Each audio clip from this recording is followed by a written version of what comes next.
and welcome back to World Talks with me, Ashim Kumar.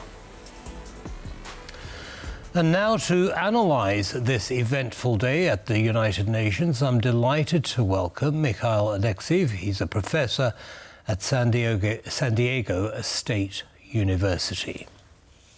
Professor, welcome to TVP World and thanks for taking the time. My pleasure. So quite embarrassing for the Russian delegation, especially Foreign Minister Sikorski's comment on the Nazi behaviour with regard to children. What do you think the Kremlin's response is going to be, I mean, on the world stage? Well, we know that the Kremlin twists around facts, that it manipulates the information. I can expect various ways in which the Kremlin propaganda will play this around.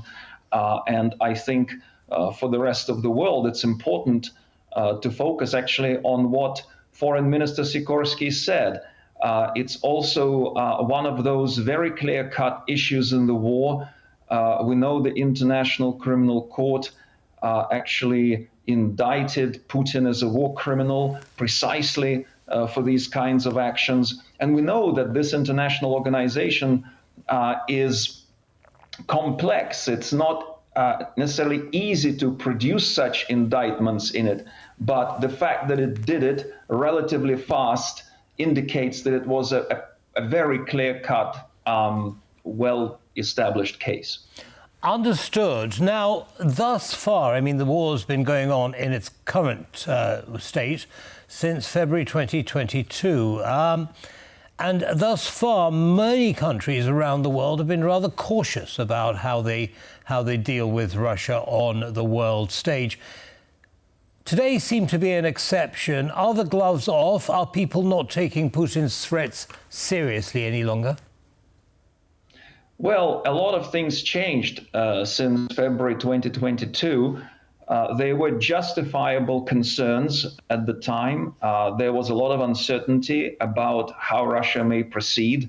The very act of mass invasion of a sovereign state in the 21st century in the style of World War II aggression in Europe by Germany or Japan in Asia was quite mind-boggling, and so it's understandable there were concerns what else can be followed by, what else can follow as a result of that. Now we know we have precedent, we have patterns of Russian behavior, and we can see that the Russian capability is limited. That for Russia to escalate to weapons of mass destruction would undermine the very strategy that Russia pursues, the war of attrition, because it would raise international awareness and therefore support for Ukraine.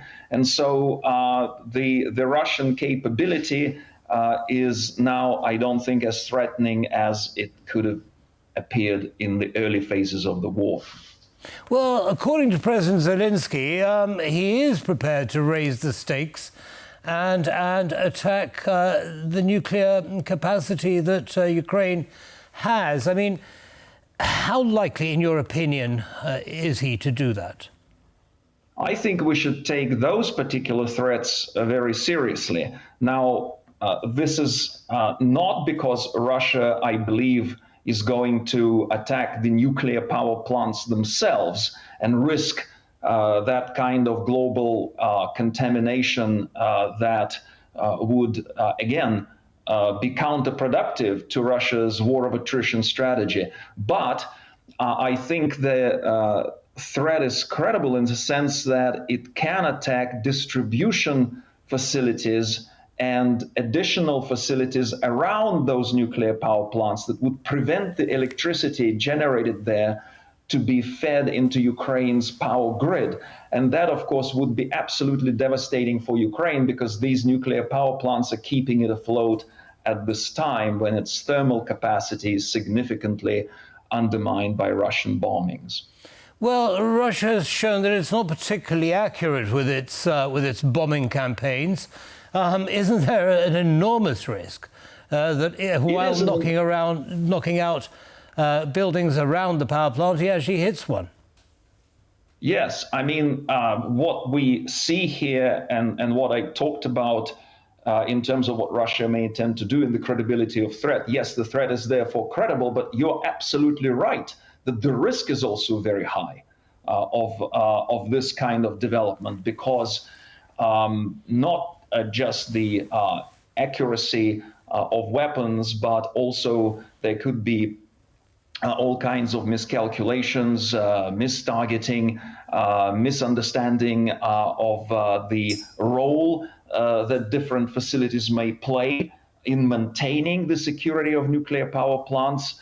For example, the cutting of supply, as we learned from Zaporizhia nuclear power plant that maintains the cooling system, may result in major disasters. So there can be all kinds of complications, and that's, again, it's an extremely risky undertaking, but unfortunately, I believe Zelensky has a point there, that Russia may indeed be preparing for such a strike. And broadly speaking, that indicates that the risks of the war going longer may be exceeding now the risks of escalation. Understood. So attrition, but in a slightly different way.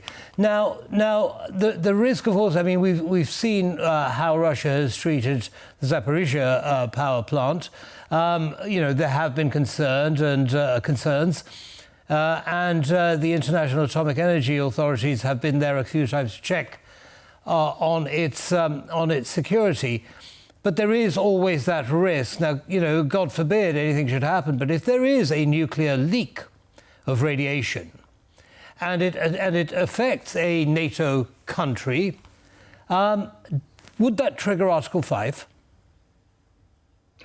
Well, that is for NATO to decide, and as I understand, this is a very contentious question. It's one of those questions that are part of the fog of war and uncertainty.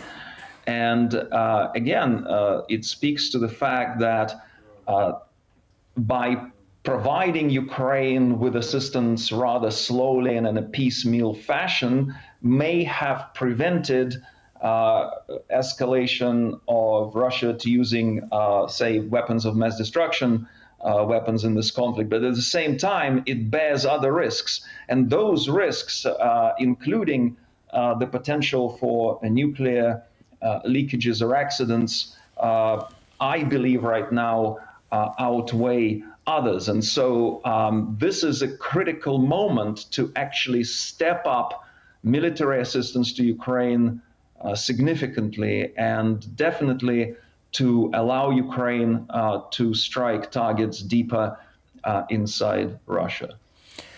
Understood. Well, we look forward to that happening in a hurry. Professor, unfortunately, we have to leave it there, but thank you very much for taking the time to come along and share your analysis with our audience. Have a good day, sir. My pleasure. Thank you. That's all from us in this episode of World Talks. Goodbye.